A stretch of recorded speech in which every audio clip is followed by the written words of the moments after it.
Good day, gentlemen. Welcome to the Empress Club, the Kingmaker series. It's chapter 9, Codes. Gentlemen, as a whole, human beings need a code, and so do man. But then particularly man, humans on the whole. We must have a code. We have to live by a code.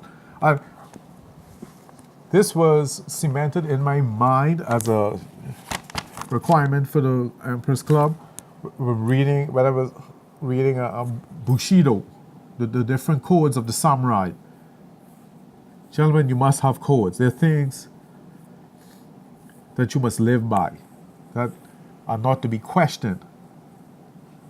There are unspoken codes, and there are codes that have to be passed on. And the unspoken ones go without saying. Like, for one, I have two codes. For me, there may be more. If there's more, please let me know. I'll add it to the list. But for me, there are two unspoken rules that do not even need to be mentioned if you call yourself a man. And to be in the Empress Club, this goes without saying. Nothing much needs to be said about this. One, children are off limits. Children are off limits. Period. Nothing else needs to be said. Let children be children. The second one is, the elderly are off limits. Nothing sets hellfire in me more than to see people take advantage of the elderly. They live their life. They're on their way out. Let them be. Let them die in peace. Messing with children sets my soul on fire, but nothing like the elderly. Because now, they aren't children, but now they're becoming children. And to see people take advantage of them sets my soul on fire. So for me, those are the two unspoken rules. Children are off limits, and the elderly are off limits.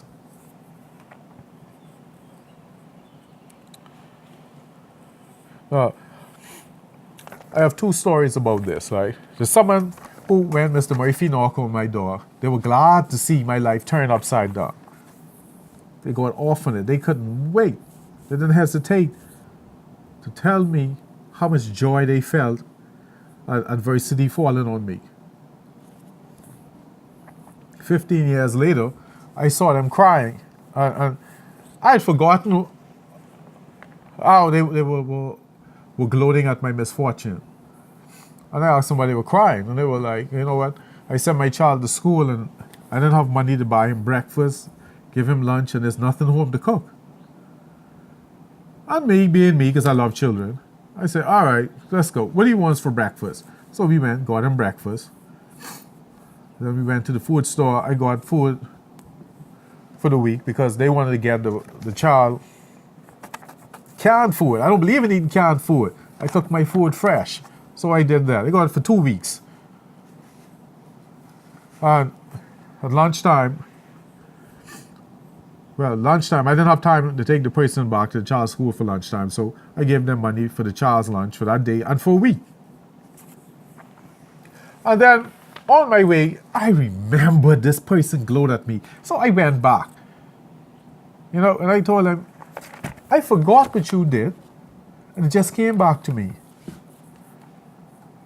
And I said, now you see how life is?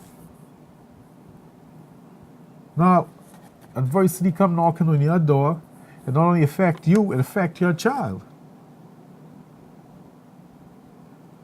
And I said, now, I forgot I was angry at you because you mentioned your child didn't eat, didn't have breakfast, don't have no food for school, or when he gets home. So I said, and I told the person, I'm not going to mention the sex because I won't give away the person. We good. I said, let's not get confused. Now, I forgot about that. Now, it came back as if it was yesterday when you did it. I want you to know something. If it was you that needed to eat, I'll stand there and watch you die. I wouldn't help you because you were glad to see my life in ruins, even though it was no fault of my own. But I'll make sure let them know, because it's your child, I'll let your child eat. But I'm not doing nothing for you. But then I changed my mind. You know what? I don't have time for petty people. So I still looked out for the person and their child. But I always remind them, this isn't for you. This is for that child. But if I was as cold-blooded as you were, I'll let your child go hungry. But I couldn't do that. That would disturb the living daylights out of me. Even though the child's parent was glad to see my life in ruins. So I want you to know, I live by my own code. Now, for the elderly, there was this young man. I have no idea why this young man had an issue with me. I had no problem with him. Well, anyway, he had an issue with me. Oh, I avoided him. To show you how serious life is or how funny it is, depending on how you look at it, his grandmother hit my car. She thought she had the car in park and was in drive. Thankfully, we were in the parking lot, so she wasn't going that fast. So she hit my car. Now, she doesn't know that I know her because I know her grandson. So I told her, relax, relax, relax. So she said, I got to call my grandson to let him know what happened. So he came. When he saw me, he stopped.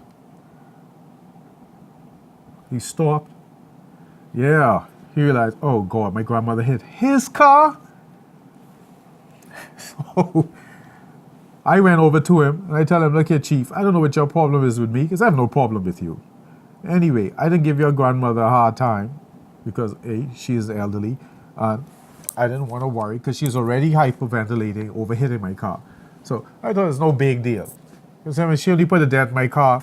All I had to do is run hot water over it, put the bathroom plunger on it, and pop it out. No big deal.